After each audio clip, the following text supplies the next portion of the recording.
It's amazing to think of what goes into forming this and what comes out of this. Time for the last update on our little journey of rearing a death's head hawk-moth.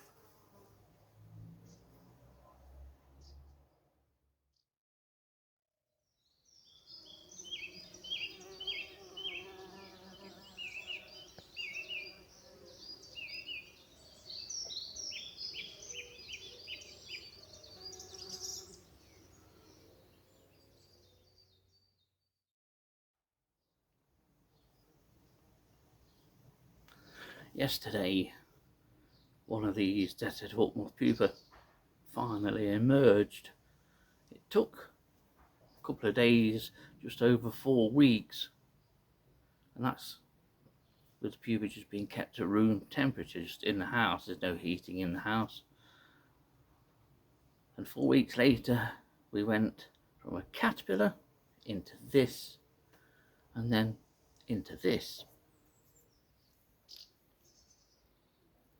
Welcome to the world of the death's head hawk-moth, probably the most famous moth in the world, to be honest, and largely made famous through the film The Silence of the Lambs. It featured prominently on the poster for The Silence of the Lambs. And you can see why it's got the name death's head. And that's due to the skull-like markings on the thorax of this moth. It might not have the largest wingspan, even on moths found in the UK or occurring in the UK. But they are brutes, and they are strong too. You can't make these moths do something that they don't want to do, or go where they don't want to go. They are physically strong. And this one could probably force the lid off this cage, this emerging cage, quite happily if it was pushed. I've often said on some of the moth trapping videos that large yellow underwings are brutes to get into a moth trap, and indeed they are, but these are another class altogether. Fabulous moths, but it's the size and the strength which is often the most characteristic feature of this moth. Apart from one thing, these moths come with sound. When you disturb these, if you go to pick them up, they squeak. It's a strange squeak, and it's designed to be alarming to predators, and you can imagine that it would be.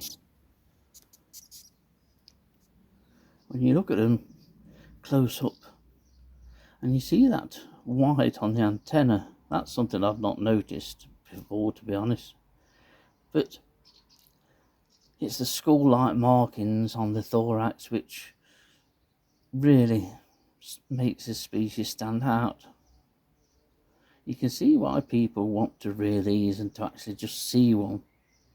And I would wholeheartedly recommend that you do have a go at rearing them. A, because they're easy. B, because you get a monster of a moth at the end of the pupation process. And you get the joy of having reared one and seeing one for the first time.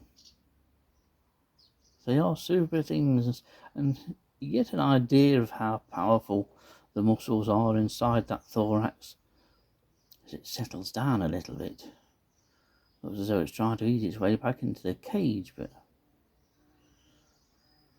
they really are enormous. But say, much thicker set than all other hawk moths that I've had any dealings with. Regarding the wings and the markings on the wings, there might appear at first glance not to be much in the way of markings, but spend a little time just looking at them.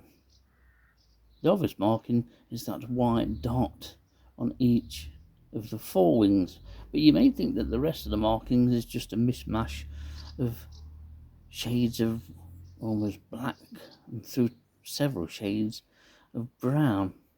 Then there's those creamy markings towards the tip of the wing. But the whole of the darker area of the forewings on death's-head hawk-moths, you'll see that there are scales. There's a lot of scales that are a lighter grey, and they give a dusting of lightness to the wings. Very subtle, but very beautiful. What a moth.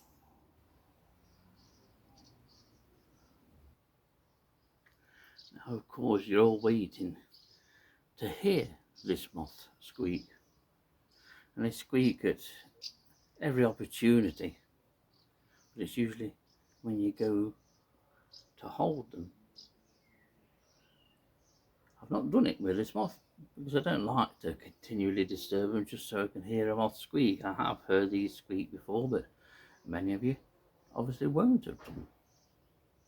So if you do breed these, handle them carefully and occasionally by all means when you get through to adult, but don't hold them just to hear them squeak, just to show all and sundry.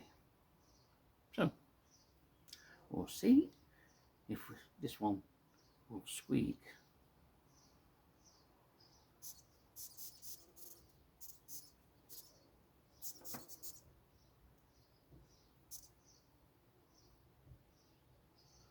That's all I'm going to do. You heard the squeak, but now you get an idea of the size of the moth, and now it starts to become active, which is the trouble when you go to pick these up.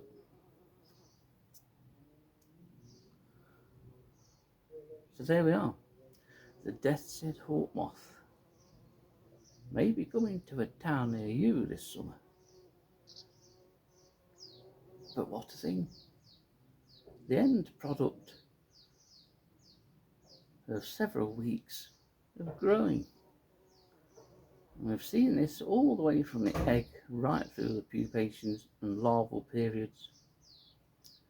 And here it is all grown up in its finery.